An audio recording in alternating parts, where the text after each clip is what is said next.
Hello, welcome to Japan Lyric Room.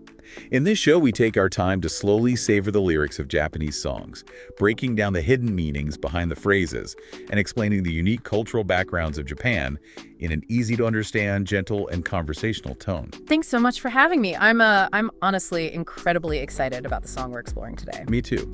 But before we actually introduce this specific track, I want to pose a question to you, the listener, about a story almost everyone learns when they're a kid. I'm talking about the fable of the city mouse and the country mouse. Oh, right, yeah. The classic tale of two completely different worlds colliding. Exactly.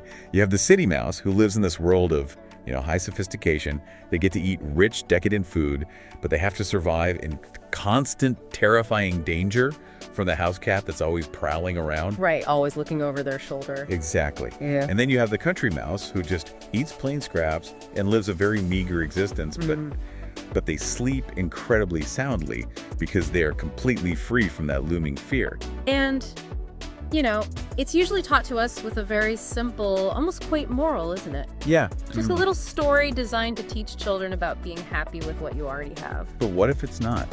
What if, beneath that simple moral, it is actually a profound tragedy about two completely incompatible lives? Oh, wow. That's a dark way to look at it. Right. Like what happens when a person from one world tries desperately to cross over into the other?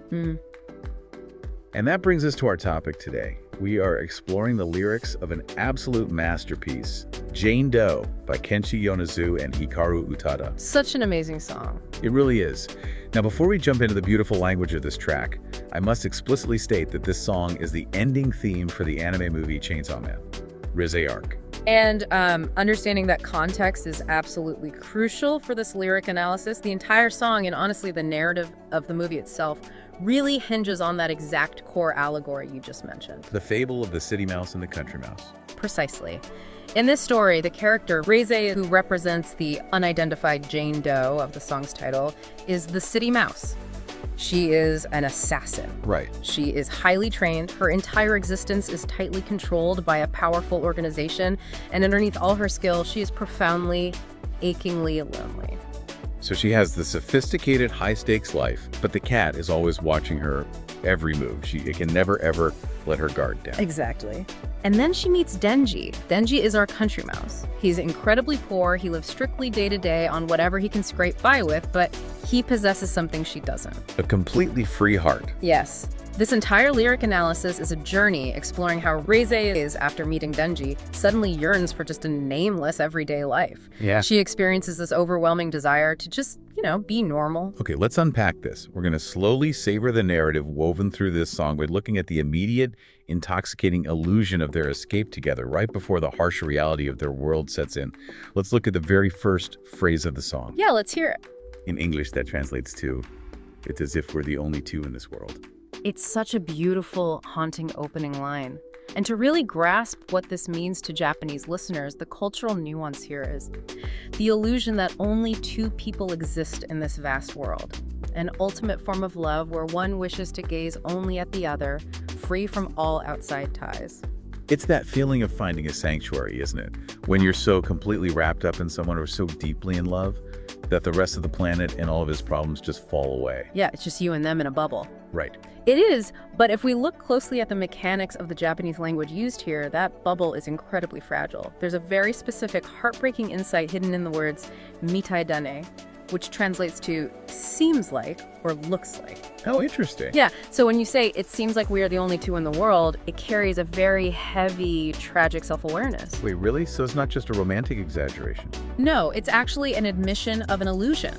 It isn't a confident declaration of the reality. They are both trying so hard to block out the harsh, violent obligations of their respective organizations, but that little phrase, mitai dane, reveals that they already know this quiet sanctuary is just a dream. Ah, I see. It is completely doomed to end. Oh, wow. It's like, imagine being on the last day of a vacation. You're sitting on the beach with someone you love, and you know your flight leaves in 3 hours. The worst feeling. Right. The real world is waiting to crush you with emails and responsibilities. But instead of packing, you look at them and say, let's just pretend we live here now. You know you are dreaming, but you are desperately trying not to wake up. That is a perfect analogy. You are acknowledging the fantasy while you are living it. And that desperate clinging to the moment brings us to the incredible vividness of the second phrase. Which translates to moonlight on the toes, the scent of a bouquet, fingers touching fingers. I love this so much. The way I like to think about this lyric is like a sensory Polaroid. You know, listener, when you look back at a really profound memory in your own life, it's rarely a clear narrative video playing in your head. It's usually flashes, isn't it? Exactly. It's flashes, it's the way the light hit the floor, or a sudden sharp scent in the air. Yeah, it's the micro details that stick with us long after the big picture fades. To understand the depth of this imagery, the cultural nuance here is sight, smell, and touch. Fragmented sensory memories that evoke the happiness that truly existed at that moment. And if we think about what these specific sensory details represent for these two characters, it's so moving. The moonlight on their toes. Moonlight is often used to represent a tiny, fragile sliver of hope, piercing through an otherwise pitch-black, dark situation. Then you have the scent of a bouquet. In a life that is brutally violent and smells of iron and blood, the scent of flowers is this incredibly fleeting moment of healing and normalcy. That contrast is so sharp. It really is. And finally, fingers touching fingers. That microscopic, gentle physical touch is the catalyst that finally melts their deep, deep loneliness. What's truly fascinating here is how incredibly quiet that imagery is. I mean, we are talking about characters who are used to explosions, shouting, and high-stakes combat. Right, their daily life is chaotic. But their version of ultimate happiness isn't some grand, sweeping gesture. It is just, quiet moonlight and a brief, hesitant touch. But as you pointed out with that first lyric, that quiet sensory piece simply cannot last. The real world, the cat from our fable, has to intrude. And the physical and spiritual toll that this escape demands of them is staggering. It really is. Which leads us to phrase 3, where that quiet sanctuary completely shatters. Let's hear it. This translates to walking barefoot on glass, blood flowing and falling with every ache. The Japanese phrasing here is incredibly visceral. The cultural nuance we need to understand is an expression that evokes sharp pain just by imagining it. A self-sacrificial love that can only move forward on a steep and harsh path. Okay, I have to stop and push back on this metaphor for a second because it is so intense. Go for it. Walking barefoot on glass. I mean, my immediate human reaction is, why? Why would anyone choose to walk on glass? It's a fair question. Right. If the path toward being together is that violently destructive, why not just turn back to safety? Or at the very least, why not put on shoes? The pain seems entirely counterproductive if all they really want is a peaceful country mouse life together. It is a completely natural reaction to want to avoid that pain. But this raises an important question about the concept of the karma that these characters carry. It explains the mechanics of their world. Okay, I'm listening. You asked why they don't just put on shoes. In the context of their daily lives, their shoes are their defenses. It's their assassin identities. It is the emotional and physical armor they wear to survive the brutal demands of their organizations. Oh, I see. Yeah, so to actually love each other, to actually experience genuine connection, they have to take that armor off. They have to strip away the assassin persona and become completely vulnerable. They have to be barefoot. Oh, wow. And because the world they live in is completely broken and hostile to them, simply being vulnerable means you are stepping directly onto the shattered shards of that world. Precisely.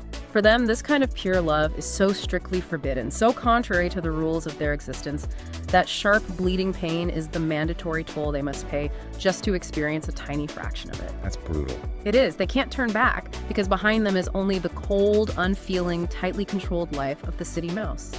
Going forward hurts immensely, but it's the only direction that holds any warmth. That is so deeply tragic. It fundamentally changes how you view their relationship. It's not a fairy tale romance, it's a mutual bleed. Yeah, exactly. And that bleeding path leads directly into phrase 4. That translates to, please trace those sins and footprints and come see me. If we explore the layers of this lyric, the cultural nuance is a cry from the soul, wishing to be found not as a pure person, but as her true self who bears the weight of her sins. Place those sins and footprints. It's such an evocative request. It really is, especially when we look at the Japanese word used here, tadoru. This verb means to trace something step by step, almost like tracking a wounded animal through the dense woods. Oh, that makes sense. Reze knows she isn't pure. She knows she cannot offer a sanitized, innocent version of herself. She has done terrible things as an assassin. Right, she has a lot of baggage. Exactly. But instead of trying to hide her dark past and present a fake, clean facade to Denji, She is begging to be found by using her very sins and bloody footprints as the breadcrumbs. I think this is something so many of us can relate to, even if we aren't, assassins. When you first start dating someone, what do? You put your best foot forward. Right. You hide your flaws. You try to be the purest version of yourself. But Reze is doing the exact opposite. It's like she's saying, look at the mess I've made, look at the blood I've spilled, follow it all the way to me, and please love me anyway. That's exactly it. It is a desperate, raw plea for unconditional acceptance. She doesn't want to be loved as an idealized, clean idea of a woman. She wants to be loved as she truly is, bearing the full weight of her history. Because she has laid her sins absolutely bare like that, it completely changes how Denji responds to her. You get to see how he actually views her and how they find this incredible solidarity in their shared brokenness. Yeah, the song shifts here. Exactly. The vocals in the song actually shift here to Kenshi Yonezu, representing Denji's perspective. Let's look at phrase 5. In English, a goldfish released into a rusted pool, an apple hidden in a shoebox. The visual contrast in this lyric is brilliant. The cultural nuance here is beauty trapped in a decaying world and a hidden, forbidden love. A goldfish in a rusted pool. The imagery is so stark, but I want to understand the why of it. Why use these specific, mundane items to describe two lethal weapons? That is where the cultural backdrop becomes fascinating. Let's look at the rusted pool first. In Japan, schools often have outdoor swimming pools. Okay. An abandoned, rusted school pool is a very specific, deeply nostalgic image of decaying youth. It's something meant for children that has been left to rot. That's a really potent image. Right. And Reze is the goldfish. She is this vibrant, beautiful, delicate, living thing, but she has been tossed into this corrupt, decaying, rusted environment where she absolutely does not belong. She is a flash of bright color in a rotting world. Exactly. And then you have the image of the apple hidden in a shoebox. Universally, the apple is the symbol of forbidden fruit, of a love or knowledge you aren't supposed to have. Okay, but why a shoebox? The shoebox is the key. In Japanese schools, the getabako, or shukabi, is a central part of student life. It's a private little space. It is famously where kids hide love letters or secret little treasures away from the eyes of teachers or adults. Oh, I love that. Yes. So by placing the forbidden fruit in a shoebox, it completely reframes their relationship. It feels like two innocent kids trying to keep a secret treasure away from an abusive adult world that wants to smash it. Yeah, that's exactly the vibe. It strips away all their lethal assassin skills and just leaves them as children hiding something precious. It is a brilliant mechanism by the songwriters to highlight their underlying innocence despite their bloody lives. They are just kids in a cruel system. And this mechanism connects seamlessly to Denji's observations in phrase 6. This translates to, scars remaining on your withered skin, a lost child swimming like a dog. To understand how Denji processes this trauma, the cultural nuances, love that strengthens upon learning of past scars, a portrait of those who have nothing, living desperately while being tossed around by the world. I think this is the part of the song that really reaches out and grabs you as a listener. It's about that profound intimacy of loving someone because of their scars, not in spite of them. Right, it's total acceptance. Denji looks at Reze. He sees her withered skin. He sees her battle scars, the undeniable physical evidence of the trauma she has endured. And it doesn't repel him. It doesn't make him pull away. It only makes him want to protect her more. It is the absolute antithesis of shallow attraction. It is a deep, recognizing bond between two people who have been broken by the same kind of world. And I can't get over that second half of the phrase, a lost child swimming like a dog. The doggy paddle. Yeah, that part is so sad. It points out the absolute tragedy of these two. Think about it. Both of them are literally treated as dogs under the tight leashes of their respective organizations. They are trained to bite, to follow commands, to kill. But that's not who they really are inside. No, underneath all that conditioning, they aren't fierce predators at all. They're just desperately trying to paddle through life, frantically trying to keep their heads above the water, exactly like lost, frightened children. They are lethal weapons to everyone else, but to each other, they are just kids trying not to drown. Which brings us to the emotional climax of the song. The breaking point. Yeah. Having seen each other's scars and having admitted their vulnerabilities, they must make a final, fatal decision about their relationship to the world around them. The ultimate defiance. Phrase 7. It is such a short, simple line, but it hits like an absolute freight train when you understand the buildup. That translates to, let's fill this world with mistakes. The cultural nuance here is incredibly powerful. It is a straightforward desire to live with a mistake, meaning you, even if it means abandoning the correctness defined by the world. Let's fill this world with mistakes. Here's where it gets really interesting to me. In a normal, functioning society, making a mistake is something you apologize for. Oh, absolutely. It's a failure. It's something you try to fix or hide. So why is this their grand, romantic declaration? To answer that, we have to look at what correctness actually means in their specific world. In their cruel, violent universe, the correct thing to do is to be a good little assassin. To be a machine, basically. Exactly. The correct thing is to suppress your emotions, follow your orders blindly, and kill your enemies without hesitation. Within that system, two enemies falling in love is a massive, fatal mistake. It is the ultimate glitch in the system. But they look at that correctness and realize it is a complete lie. Being correct has brought them nothing but misery, isolation, and bloodshed. Exactly. The system's version of right and wrong is entirely inverted. So instead of bowing down to the world's version of what is right, they choose to proudly, defiantly embrace their mistake. They own it. They do. They are making a conscious choice. They are declaring that if loving each other is wrong according to the world, then they want to flood the whole world with that wrongness. It's a total rejection of the rules. It is, even if it leads directly to their doom, which they know it likely will. Choosing to make that mistake is the only true act of freedom they have ever known. It is a one thing the organizations cannot control. It honestly gives me chills.